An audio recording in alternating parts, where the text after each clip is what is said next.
আমার শুধু এতটুকুই বলবার রয়েছে যে অটিজম এমন একটি সমস্যা যেটি শুধুমাত্র বাংলাদেশের না, এটি একটি আন্তর্জাতিক সমস্যা। সারা পৃথিবীতে অটিজমে আক্রান্ত শিশুরা জন্ম নিচ্ছে, কিন্তু সমাজের যে সক্ষমতা এবং সমাজের যে শিক্ষা তার উপরে নির্ভর করে আসলে এই শিশুরা কোন দেশে কিভাবে বড় হবে, কতটুকু নিরাপদ জীবন পাবে সেটা নির্ধারিত হয়। আমাদের মতো দেশে যেখানে বহু কিছু নিয়ে বহু কাজ হয়, আমি বলবো যে এই কাজগুলির মধ্যে মানবিকতা থাকা দরকার এবং অটিজমে আক্রান্ত শিশুদের জন্য সমন্বিত পরিকল্পনা নিয়ে রাষ্ট্র এবং সমাজ ব্যবস্থাকে একটি দীর্ঘমেয়াদী লক্ষ্যে এগিয়ে যেতে হবে। যদি সেটা সম্ভব না হয় তাহলে যেটি ঘটবে, এই সমস্যাটি দিনকে দিন বাড়তে থাকবে এবং এই ধরনের শিশুরা সমাজে বোঝা হয়ে সমাজকে নানাভাবে আক্রান্ত করবে।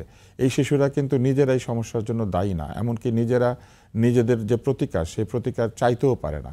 যে কারণে আমি বলবো যে রাষ্ট্রকে শুধুমাত্র লিপ সার্ভিস বা মৌখিকভাবে ভালো ভালো কথা না বলে বরং প্রকৃত অর্থেই এই শিশুদের জীবনে পরিবর্তন আসে, এই ধরনের কার্যক্রম হাতে নিতে হবে। আমি একটা ছোট্ট উদাহরণ দেই।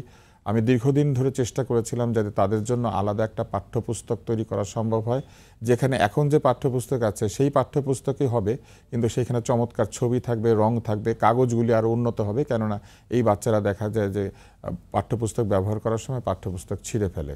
কিন্তু দুর্ভাগ্যজনকভাবে এই যে সামান্য একটু কাজ, এই কাজটুকু করতে পাঠ্যপুস্তক যারা তৈরি করেন, এমনকি আমি শিক্ষামন্ত্রীর কাছেও গিয়েছিলাম একাধিকবার অতীতে, তারা মুখে খুব চমৎকার কথা বলেছেন। শিক্ষা সচিবের কাছে গিয়েছিলাম, চমৎকার চমৎকার কথা বলেছেন, কিন্তু শেষ পর্যন্ত কাজটা করেন নাই।